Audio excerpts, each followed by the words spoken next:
Hola queridos amigos, nuevamente con ustedes, su doctor Maximiliano el Medio, que ha trabajado en los Andes, la Amazonía, la costa de Ecuador, pero no solamente que ha trabajado en esos lugares, sino en momentos críticos. Por ejemplo, en la Amazonía trabajé después de la guerra de el Cenepa, cuando se hacía des, eh, se eliminaba las minas en esta zona del río Cenepa, justamente en Puerto Morona, donde fue la guerra, en el río Morona. Pero también trabajé en las zonas de el terremoto de Esmeraldas y no solamente del terremoto de Esmeraldas, que también fue el terremoto de Pedernales, sino también que viví en Esmeraldas lo que fueron los fenómenos del niño del 82 y del 97. Además, trabajé en la frontera norte, me tocó trabajar de ahí desde el año 2008 hasta el 2010, en el momento en que se libraba la guerra al narcotráfico con tropas norteamericanas en el Ecuador que recorrían la frontera, y yo tenía que atender a los migrantes colombianos que salían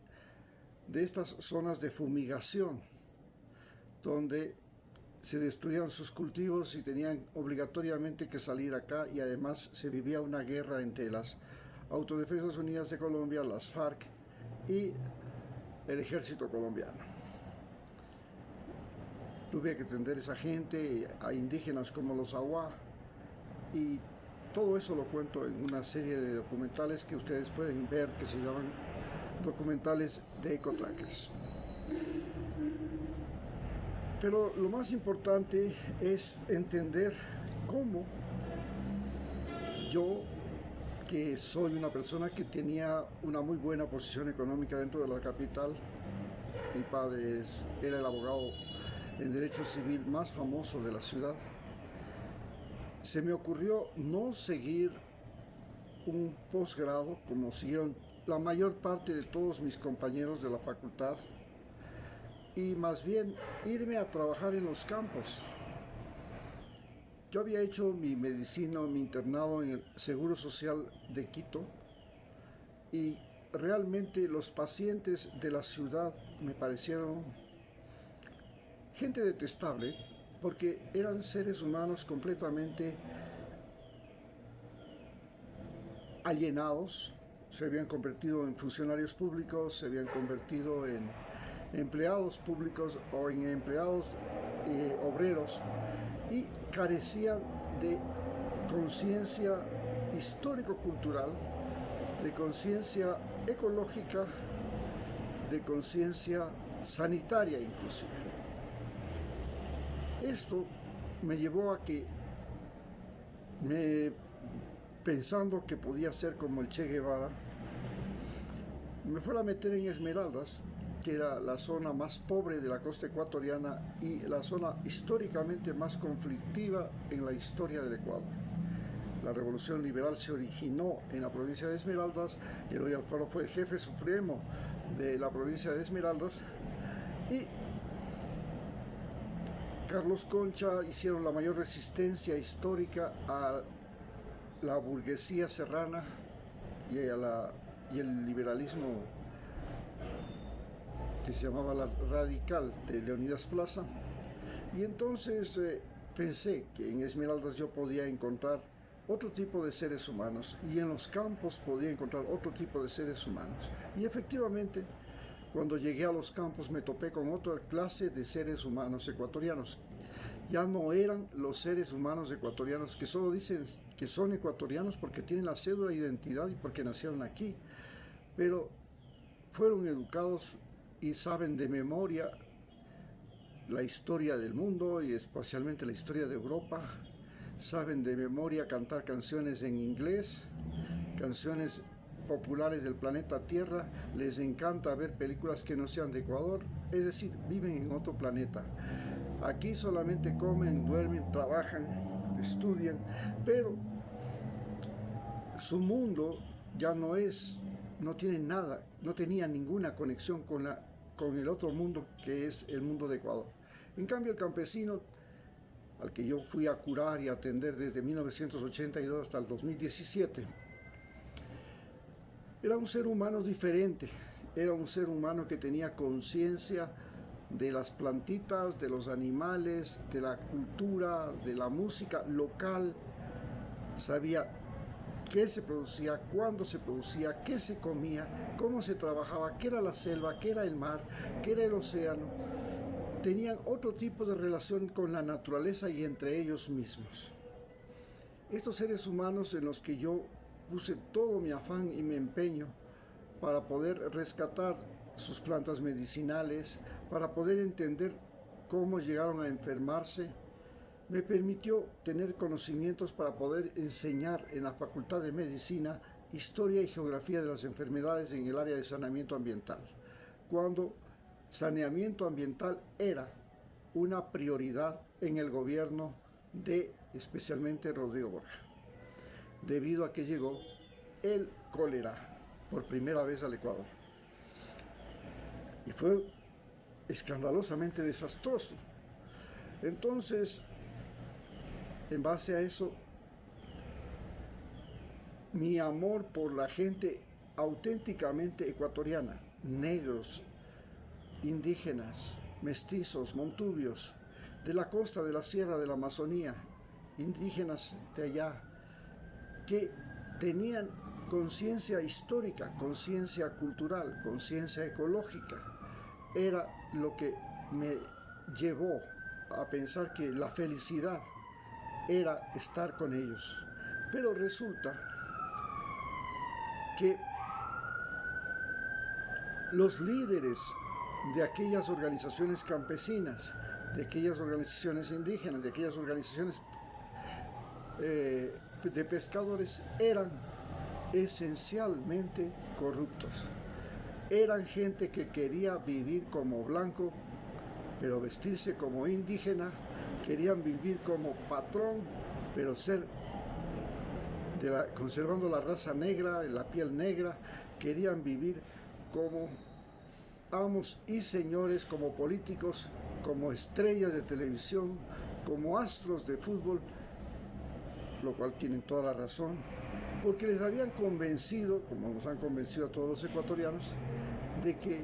los seres humanos que llegan a parecerse a Pelé, los seres humanos que llegan a parecerse a un presidente norteamericano, los seres humanos que llegan a parecerse a una estrella de cine o televisión, a los que llegan a parecerse a un gran deportista, esos son los mejores seres humanos. Los otros seres humanos que conservan su identidad, que son diferentes, que tienen conciencia de sí mismo, de su familia, de su medio ambiente, de sus animalitos, de sus peces, de su lluvia, de su sequía, de su río, de su mar. Esos seres humanos no son seres humanos valiosos en este país. Finalmente, el día que, después de tantos años de haber trabajado allá, tenía que recoger firmas para poder quedarme y continuar trabajando en el Seguro Social Campesino, me topé con la sorpresa de que aquellas personas a las que yo había tratado de despertar la conciencia ecológica, la conciencia sanitaria, la conciencia histórico-cultural, no me querían firmar, a pesar de que todos los días cuando yo les atendía, luego de cada atención, ellos me firmaban, pero a la hora de firmarme para que me quede, prefirieron no. Y la simple razón fue porque a uno de esos líderes se le ocurrió decir que ya no querían médicos viejos, y en ese momento yo tenía ya 60 años de edad, 63 años de edad. Entonces no me quedaba más remedio que dejar.